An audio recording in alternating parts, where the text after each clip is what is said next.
안녕하세요. 메이커 멘토입니다. 이번 시간에는 사물 인터넷과 관련된 기술에 대해서 알아보도록 하겠습니다. 사물 인터넷 사례를 통해서 다양한 기술들이 활용된 것을 볼 수 있었는데요.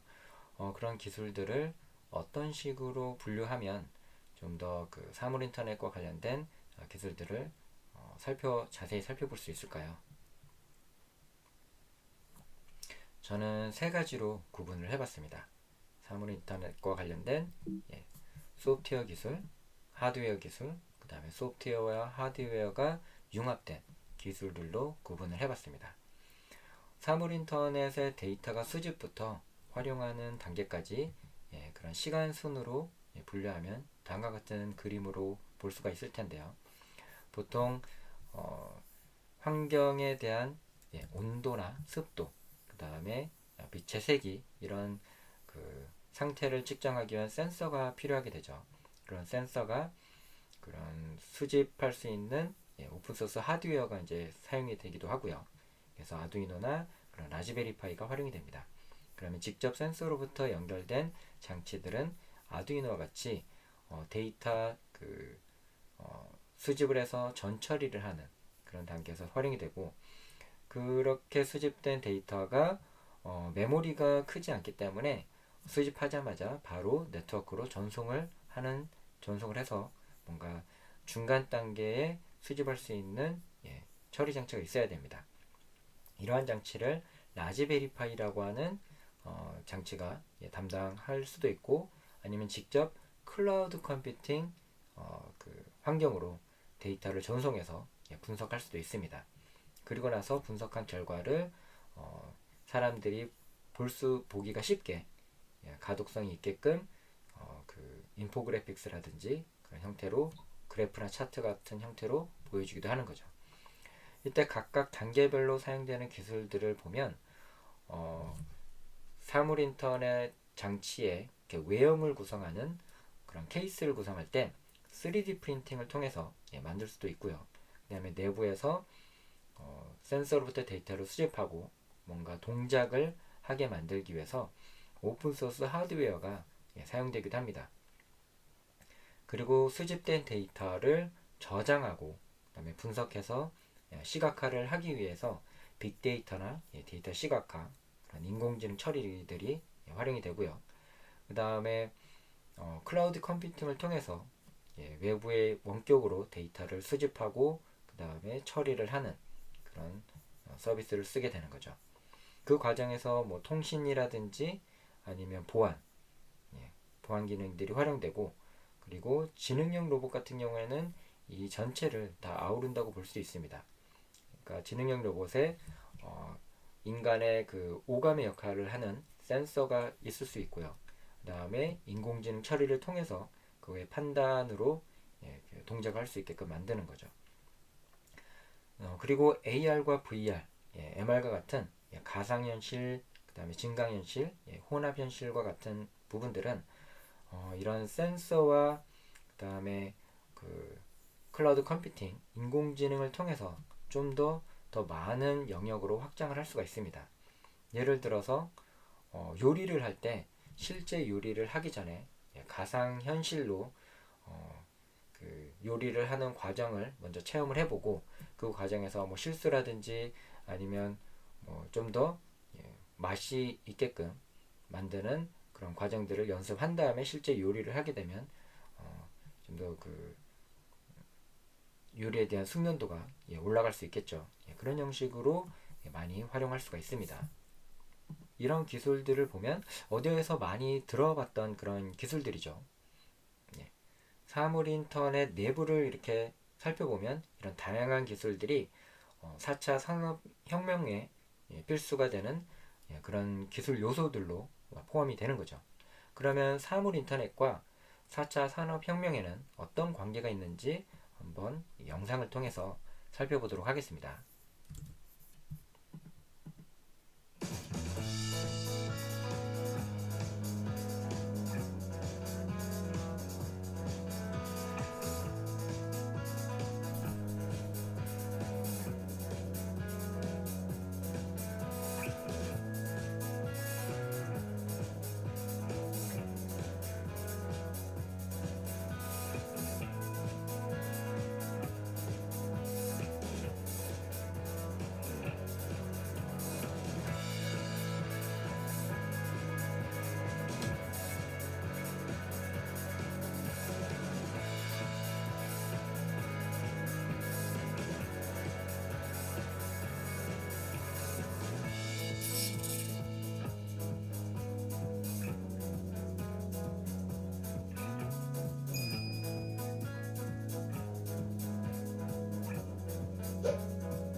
네, 이렇게 1차부터 4차까지 살펴봤었는데요.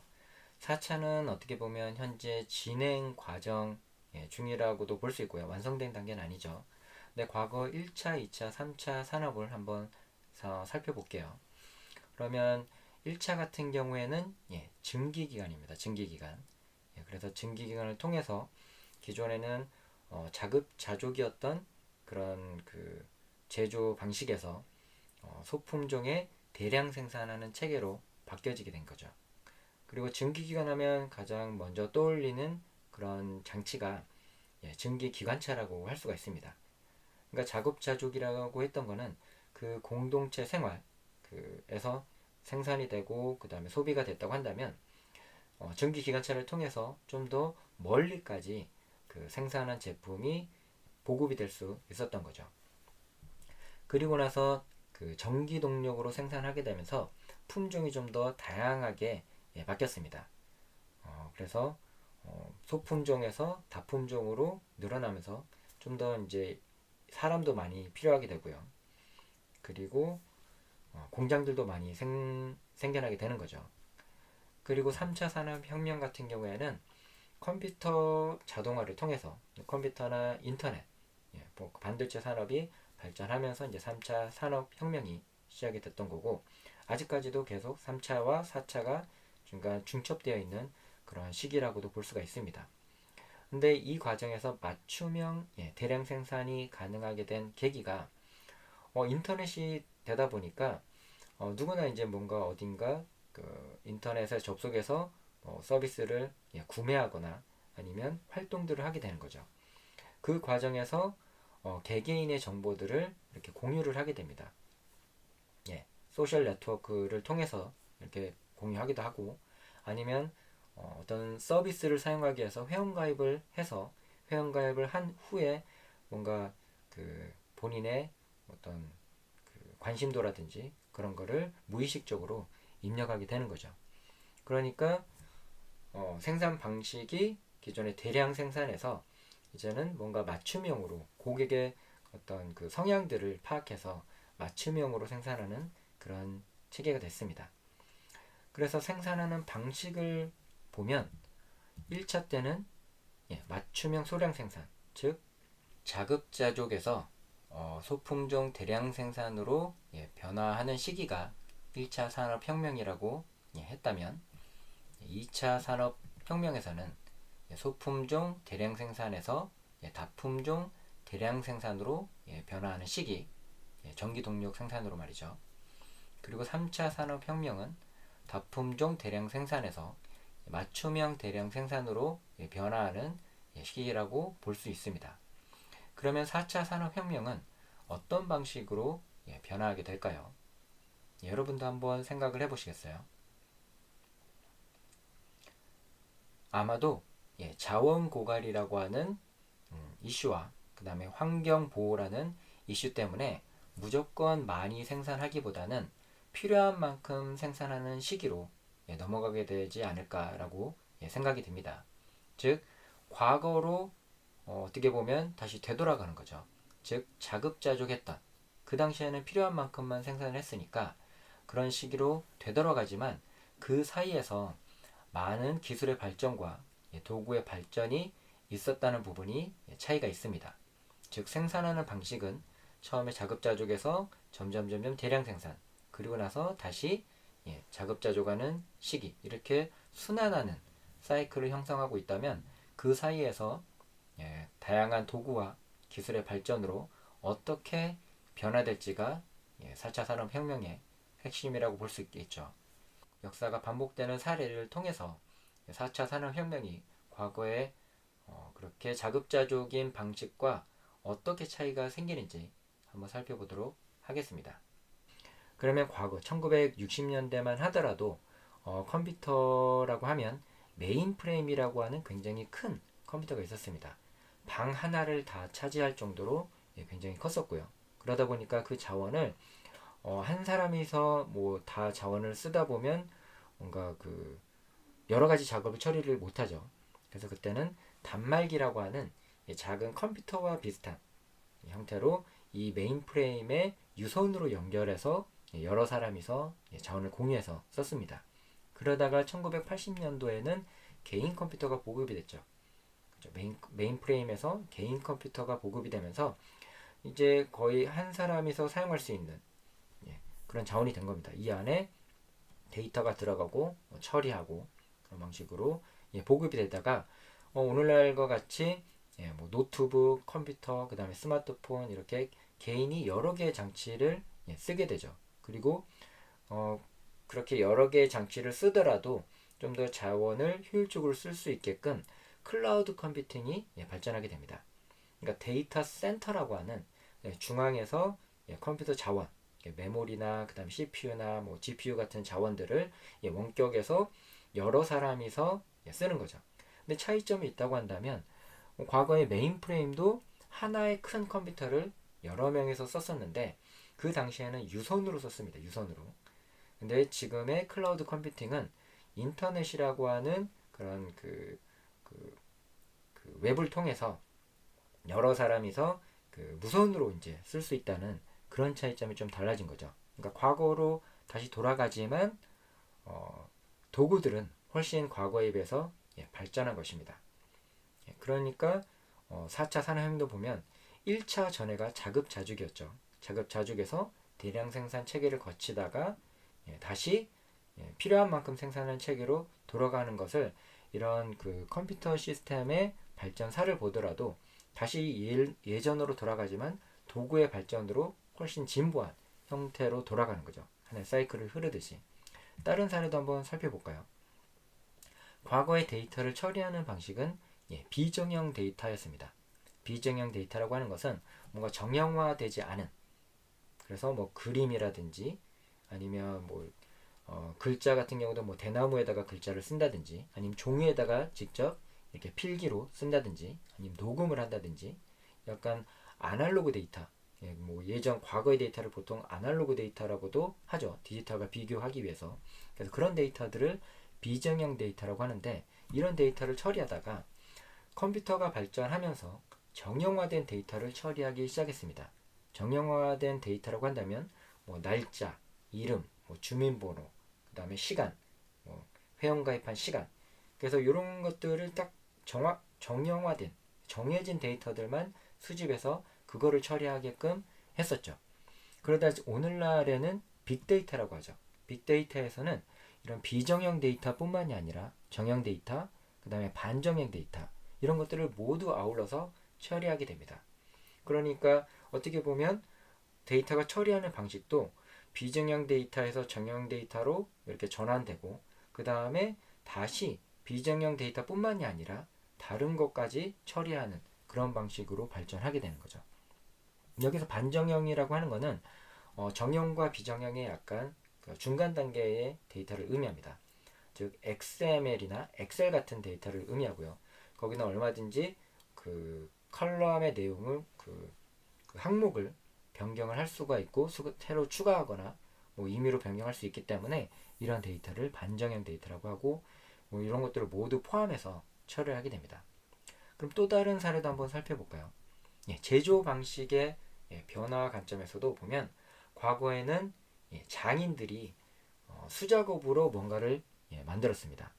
그래서 도제식 교육을 통해서 굉장히 오랜 시간 동안 그 제조하는 노하우나 그 다음에 그 방법들을 터득을 했었죠. 그리고 나서 만들었었는데 오늘날에는 뭔가 기계가 생산을 하죠.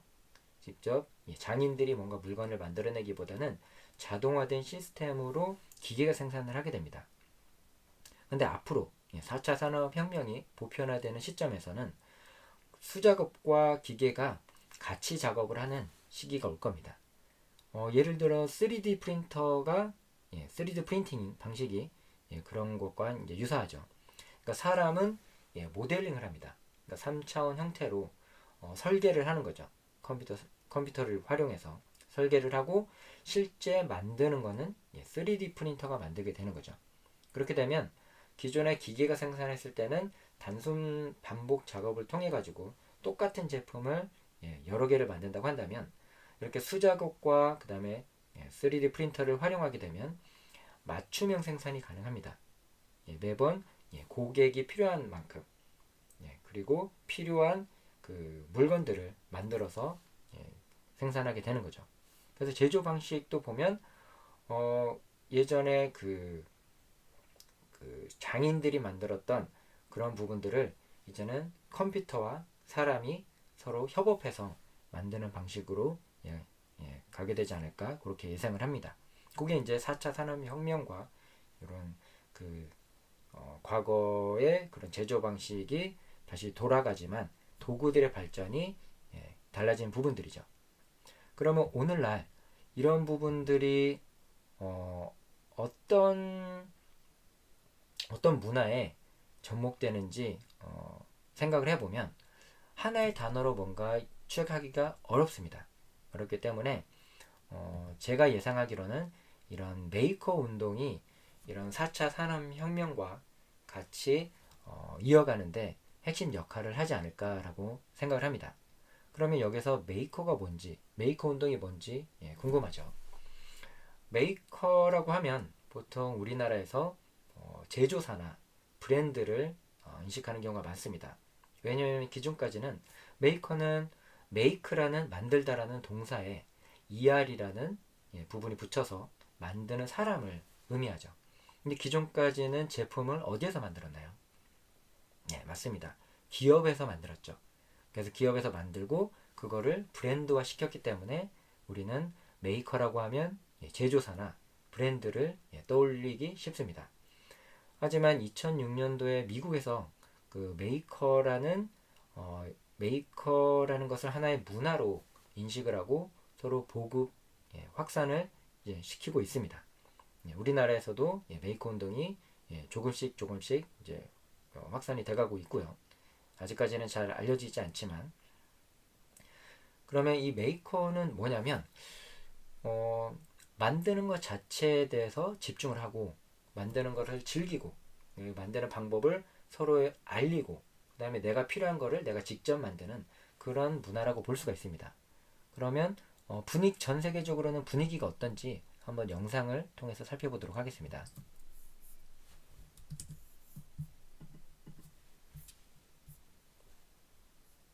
So I think of the maker movement as being the web generation meets the real world. The idea that we want to hack this physical world in the way that we've been used to hacking computers. Being a maker is just not taking the world as it's given. That's, it gives me an identity. I'm from Auburn, California, and I make Sylvia's Super Awesome Maker Show. My name is Mark Dwight, and I am the founder of Rickshaw Bagworks and the founder of SF Made. I make bags. I'm the CEO of Autodesk, and I'm also a maker. It's not simply hobbyists. In many cases, we have people who are prototyping a next generation of a product. In the United States, the high school shop classes, the metal shop and wood shop classes, are gone. One reason they used to shut them down was liability. Hey, kids could hurt themselves with these machines. But they were probably shut down because people didn't value that activity as much as they might have. This is the OpenROV. It's got a video camera on board, and it allows you to see what it sees on the surface live.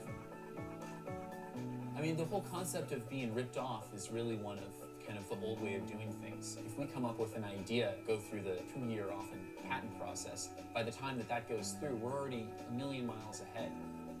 I think 3D printing has gotten a lot of press time. 3D printers are tools. The maker movement happens independent of 3D printing. Local economies and global supply chains can coexist. There are new things that we can do and new ways of doing them.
정리하기가 쉽지 않습니다.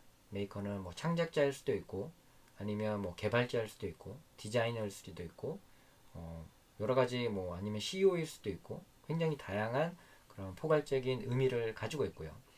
메이커 운동을 통해서 취미 활동을 할 수도 있지만 그 취미 활동이 수익 활동으로 이어질 수도 있습니다. 창업까지 이어진다는 얘기죠. 과거에는 우리나라에서도 비슷한 문화가 있었습니다. DIY라는 문화가 있었죠. 그래서 do it yourself, 본인 스스로 뭔가 직접 만들어서 그거에 대한 성취감을 느끼는 그런 문화였었는데요. 이 문화가 단지 목공이나 아니면 뭐 재활용품 활용, 뭐 인테리어 거기서 넘어서서 모든 활동입니다. 만드는 모든 활동을 메이킹이라고 할 수 있고 그 자체를 혼자 만들고 그냥 뭐 끝나는 게 아니라 그 만든 것을 다른 사람들과 공유하고 그 만드는 것 자체를 즐기고 하나의 그 문화처럼 인식을 하는 거죠. 그리고 오늘날에는 이런 메이커 운동을 좀 더 활발하게 할 수 있는 계기가 여러 가지 도구의 발전들입니다. 뭐 물리적인 도구들, 뭐 3D 프린터라든지 레이저 커터라든지 뭐 CNC 라우터라든지 이런 물리적인 도구들 뿐만이 아니라 오픈소스 소프트웨어나 하드웨어, 그러니까 기존에는 뭔가 전공자들만 할 수 있었고 그 전공자들도 수년에서 수십 년까지 노하우를 가지고 뭔가 만들 수 있었던 거를 오늘날은 훨씬 쉽게 다가갈 수가 있습니다. 그리고 취미에 머무르지 않고 SNS를 통해서 서로 이렇게 알리기도 하고 그 다음에 홍보가 가능하기 때문에 크라우드 펀딩 플랫폼을 통해서 후원을 받아서 제품으로 이렇게 만들 수도 있습니다. 그래서 그런 사례들이 기존에 이제 봤었던 이런 데이터 글래스도 있었었고요. 그리고 이런 그 스마트폰 앱으로 현관문을 잠그고 여는 그런 장치도 있었었고, 그리고 홈 오토메이션 시스템이라고 해서 오카리나의 멜로디로 가전을 각각 제어하는 그런 시스템도 있었습니다. 그뿐만이 아니라 오픈 APS라고 해가지고 인슐린 펌프를 직접 만들어서 환자들이 쓰기도 했었었고요. 그리고 수치화 로봇을 직접 만들어 가지고 그것을 크라우드 펀딩으로 수익화를 했던 그런 사례들도 있었습니다. 저 또한 그런 메이커 운동을 지향하고 있고요.